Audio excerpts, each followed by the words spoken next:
अध्याय 23 शिवयोगी भक्त महिमा शिवपूजा रहस्य विवरण. मी कृष्णयुवल बंडूतून कुरवपुरास प्रयाण करीत असताना धर्मगुप्त नावाचे एक सद्वेषधारी गृहस्थ भेटले. ते श्रीपादांच्या दर्शनास कुरुगडीस निघाले होते. ते सुद्धा योगायोगाने पिठिकापुरमला असणाऱ्या व्यंकटप्पया श्रेष्ठींचे जवळचे नातेवाईक होते. मला याचे आश्चर्य वाटले की मला भेटणारे सर्व श्रीपाद प्रभूंचे भक्त होते. त्यांच्या दिव्य चरित्राबद्दल अधिक माहिती सांगणारे होते. यामागे काहीतरी विशेष हेतू असावा हे नक्की. श्रीपाद प्रभूंच्या चरित्रातील एक वर्ष झाले की त्यात घडलेल्या घटनांच्या थोड्या मागचा भाग मला कळलेला असे. त्यातील एका घटनेचा दुसऱ्या घटनेशी फारच कमी संबंध असे. आतापर्यंत श्रीपाद प्रभूंच्या 10 वर्षापर्यंत घडलेल्या लीलाच मला माहीत होत्या. मी मनात विचार केला, 11व्या वर्षातील लीला मला कळतील का? श्रीपाद प्रभू क्षण लीला विहारी आहेत. धर्मगुप्त म्हणाले, अरे शंकर भट्टा, मी शिवभक्त आहे. श्रीपाद 11 वर्षाचे झाले असताना एके दिवशी त्यांच्या घरी एक अत्यंत विद्वान शिवयोगी आला. तो केवळ करतल भिक्षाच घेत असे. आपल्याजवळ झोळी, भांडे, थाळी असे काहीच बाळगीत नसे. तो दिसण्यास एखाद्या वेड्या पुरुषाप्रमाणे दिसे. तो एके दिवशी कुकुटेश्वराच्या मंदिरात जवळ आला. त्याचे धुळीने माखलेले कपडे आणि विचित्र बोलणे ऐकून त्याला देवळातील पुजाऱ्यांनी मंदिरात येऊ दिले नाही. तो देहाचे भान नसलेला अवधूत सतत ओम नमः शिवाय हा शिव पंचाक्षरी मंत्राचा जप करीत होता. मी माझे मेहुणे व्यंकटप्पया श्रेष्ठींच्या घरी घोड्यावरून गेलो होतो. वाटेत असलेल्या कुकुटेश्वर मंदिरात जाऊन दर्शन घेण्याची माझी सवय होती. मी वैश्य प्रमुख असल्याने देवळातील अर्चकांनी माझ्या नावाने मोठी पूजा केली. त्यांना चांगली दक्षिणा देण्याची माझी पद्धतच होती. मी 5 वराह त्या अर्चकांना दिले. ते त्यांनी आपापसात वाटून घेतले. अर्चकांना मला त्यांची आर्थिक परिस्थिती, त्यांचे अनेक कष्ट याविषयी सांगितले आणि सनातन धर्माच्या रक्षणासाठी तुमच्यासारख्या सदाचारी शिष्याची अत्यंत आवश्यकता आहे असे म्हणाले. तेवढ्यात बाहेर आलेला शिवयोगी आत आला. त्याबरोबर 2 नागसर्पही आत आले. ते पाहून अर्चकांच्या तोंडाचे पाणी पळाले. शिवयोगी म्हणाले, अहो अर्चक स्वामी, तुम्ही घाबरू नका, ही शिवाची आभूषणे आहेत. पुत्र ज्याप्रमाणे आपल्या पित्याला प्रेमाने आलिंगन देतो, तसेच हे नाग आपल्या पित्यासमोर कुकुटेश्वराला आलिंगन देण्यासाठी आतुर आहेत. ते आपले स्नेही समान आहेत. आपल्या स्नेहांना पाहून घाबरणे किंवा पळून जाणे हे महापाप आहे. अर्चक स्वामींनी विशेष पूजा केल्यामुळे ते नाग आकर्षित झाले. नागभूषण कुकुटेश्वराची आपण मनापासून अधिक श्रद्धेने पूजा केली पाहिजे. रुद्राध्यायातील नमक आणि चमक सुस्वरात म्हणून रागयुक्त शिवाची भजने म्हटली पाहिजेत. अर्चक स्वामी तेथेच बसून होते. मंदिरात येणाऱ्या भक्तगणात कोणी धनवान होते तर काही भक्त साधारण गरीब होते. विशेष धनदान देणाऱ्या भक्तांशी अर्चक स्वामी अधिक आत्मीयतेने भाषण करीत. या अर्चकामध्ये पिठिकापुरममधील सूर्यचंद्र शास्त्री नावाचा एक चांगले अनुष्ठान करणारा पंडित होता. त्याला श्रीपाद प्रभूंबद्दल भक्ती आणि प्रेम होते. तो नमक चमक सुस्वरात आणि रागयुक्त आलापगात म्हणत होता. तेथे आलेल्या नागांना त्याचे गाणे आवडले होते. ते सुद्धा आपले फळे हलवत आपला आनंद प्रकट करीत होते. शिवयोग्याला घेऊन सूर्यचंद्र शास्त्री बापनरलींच्या घरी आले. तेथे त्यांना संतृप्तिकर भोजन करविले आणि श्रीपाद प्रभूंचे दर्शन घडवले. श्रीपाद प्रभूंनी त्यांना शिवशक्ती स्वरूपात दर्शन दिले. त्या दिव्य दर्शनाने तो शिवयोगी एवढा आनंदित झाला की त्याला समाधी स्थिती प्राप्त झाली. अशा अवस्थेत तो 3 दिवस होता. त्यानंतर श्रीपादांनी आपल्या दिव्य हस्तांनी त्याला जेवू घातले. म्हणाले, ए मुला, सनातन धर्मात सांगितल्याप्रमाणे आपले जीवन व्यतीत करून संसार तरून जा. पुराणात विषयाच्या कल्पना किंवा असत्य असे काही नसते. त्यातला सामान्य अर्थ वेगळा आणि गूढ रहस्यात्मक अर्थ हा वेगळाच असतो. अनुष्ठान करणाऱ्या साधकास त्यातील अंतर अर्थ आणि गूढ रहस्य अंतःकरणात स्फुरते. भूतकाळकांना चंद्र सूर्यात सूर्य परमात्म्याचे प्रतीक आणि चंद्र मनाचे प्रतीक वाटते. चित स्वरूप तेजस मनोरूप असणाऱ्यांना चंद्राशिवाय सृष्टी कार्य चालत नाही असे वाटते. अमावास्या ही मायेचे प्रतीक आहे. ज्या प्रकारे माया परमेश्वर तेज घेऊन मनोरूप चंद्रात पसरते, त्याच प्रकारे चंद्रात सूर्याचे किरण समाविष्ट होतात.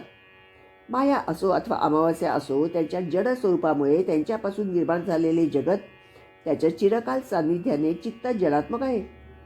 वसंत ऋतू ज्याप्रमाणे सृष्टीतील फुलं फळांच्या उत्पत्तीसाठी कारणीभूत होतो, तसेच स्त्रीसुद्धा शिशूच्या जन्मास कारणीभूत होते. मृत्यू लोकात जीवाला जन्ममरण असते. पाताळ लोकात सूर्यकांतीमुळे कांतिवान दिसणाऱ्या लोकांना वृष्ण असे म्हणतात. सप्त पाताळात वेदांच्या अधिष्ठात्र देवता असतात. मनाचे ज्या ठिकाणी निवासस्थान असते ती भूमी सप्त पाताळ या नावाने संबोधली जाते. त्याची अग्नी आदिदेवता आहे. या अष्टदेवतांना अष्टवसू असे नाव आहे. सूर्यकांतीमुळे शोभायमान होणाऱ्या देवतांना वसू असे म्हणतात. ब्रह्मशिला नगरातील श्रीपाद प्रभूंच्या बहिणीच्या वासवी या नावाचे गूढ रहस्य आहे. या अष्टगोलकांच्या मध्ये असलेल्या वायुस्कंदाला सप्तसमुद्र असे नाव आहे. सामान्य जन या सप्तसमुद्राला जलस्वरूप समजतात, परंतु ते खरे नाही. शिवमहिमा आंध्र प्रदेशातील 11 शिवक्षेत्रे आणि त्यांचे स्वरूप. आंध्र प्रदेशात 11 शिवक्षेत्रे आहेत. त्यांचे दर्शन घेतल्याने महाफल मिळते. ती क्षेत्रे पुढीलप्रमाणे: बृहच्छिला नगरातील नगरेश्वर, श्रीशैल्यावरील मल्लिकार्जुन, द्राक्षारामम येथील भीमेश्वर, क्षीराराम येथील रामलिंगेश्वर, अमरावती येथील अमरलिंगेश्वर, कोटीफली क्षेत्रातील कोटीफलेश्वर, पिटिकापुरम येथील कुकुटेश्वर, महानंदी येथील महानंदेश्वर, काळेश्वर येथील काळेश्वर, कालहस्ती येथील कालहस्तेश्वर आणि त्रिपुरांतक येथील त्रिपुरांतकेश्वर. शिवाची मूर्ती पूजेसाठी कोठेच नसते. शिवलिंग आत्म्यात तेवणारे ज्योती स्वरूप आहे. सिद्धी प्राप्त झाल्यानंतर निर्मल मनरूपात असणारी निर्मलता म्हणजे स्फटिकलिंग आहे. शरीरात असणाऱ्या मेंदूला ज्ञान मिळवण्यासाठी सहकार्य करणारा रुद्र आहे.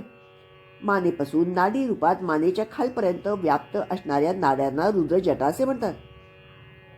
शिवाच्या हठयोगी रूपात लकुलीश्वर आहेत. शिवप्रभू भिक्षाटन करून जीवाची पापकर्मे हिरावून नेतात. सृष्टीतील तालबद्ध असलेली सृजन, स्थिती आणि लय यातील महस्पंदन शिवाच्या आनंद तांडवाने सुव्यवस्थित चालतात. यामुळे शिवाला नटराज असे म्हणतात. शिव परमानंदकारक असून ते आपल्या अनन्य भक्तांना मोक्ष सिद्धी प्रदान करतात. चित्त म्हणजे मन आणि अंबर म्हणजे आकाश. आकाश रूपात असणारा तो चिदंबर. या विशाल विश्वात रोदसी रूपात रुद्र स्वरूपच आहे. द्वादश ज्योतिर्लिंगात राशी चक्रातील 12 राशींचे हा प्रतीक आहे, म्हणून शिव कालस्वरूप आहे. 8 दिशांना ज्या अष्टमूर्ती आहेत त्या चिदाकाश स्वरूपच आहेत. पंचभूते शिवाची पंचमुखे आहेत. पंच ज्ञानेंद्रिये, पंच कर्मेंद्रिये आणि मन मिळून एकंदर 11 रुद्र आहेत. यालाच एकादश रुद्र असे म्हणतात. शिवाचे उमा महेश्वर रूप नित्य प्रसन्न रूप आहे. त्रिगुणांचे भस्म करून घेतलेले रूपच त्रिपुरांतक रूप आहे. ज्ञान नेत्र हाच शिवाचा तिसरा नेत्र आहे. शिवाच्या जटाजुटातून परम पावन अशी गंगामाता उगम पावते आणि धरतीवर प्रवाहित होऊन साऱ्या प्रदेशाला सुजलाम सुफलाम करते. आर्द्रा नक्षत्र आकाशात चमकत असताना शिवप्रभू दर्शन देतात. 2 भुवयातील पेटणारी ज्योती म्हणजेच लाल चंद्रकळा. योग स्थितीमुळे स्त्री पुरुष भेद नाश झाल्यावर एकत्व स्थितीस प्राप्त होणे आणि याचे स्वरूप म्हणजेच अर्धनारी नटेश्वर. लिंग म्हणजे स्थूल शरीरात आत लपून असलेले लिंग शरीर. हे ज्योती स्वरूपात विलसत असते असे वेद सांगतात. शिवपूजा रहस्य अनुष्ठान केल्याने किंवा गुरुकटाक्ष असेल तरच समजते. भौतिक रूपात पिठापूर जसे आहे तसेच ज्योतिर्मय स्वरूप असलेले स्वर्ण पिठापूर आहे. भौतिक पिठिकापुरम मधील कुकुटेश्वर मंदिरातील अर्चक स्वामी प्रमदगणांचे अंश रूपाने जन्माला आले होते. भूत प्रेत पिशाचादी महागण अनेक असतात. योगाभ्यास करणारे आणि श्रीपाद प्रभूंची आराधना करणारे भक्त त्या भूत प्रेतांना रोखून ठेवतात. हे सर्व अडथळे दूर करून जे भक्त श्रीपाद प्रभूंना येऊन भेटतात ते धन्य होत. श्रीपाद प्रभू म्हणाले, माझ्या आजोळच्या घराच्या अंगणात एक मोठे संस्थान होणार आहे असे अनेक वेळा सांगत आलो आहे. माझा संकल्प अमोघ आहे. मुंग्या जशा अगणित संख्येत असतात तसेच माझे भक्त लक्षानुलक्ष आहेत. योगीगण माझ्या संस्थानाचे धर्मपालन योग्य रीतीने करतील. कोण, किती जण, कोठून, केव्हा, कशा प्रकारे येणार ते मीच ठरवतो. पिठिकापूर येथे वास्तव्य केल्यावर श्रीपादांच्या संस्थानाचे दर्शन सर्वांनी केलेच पाहिजे.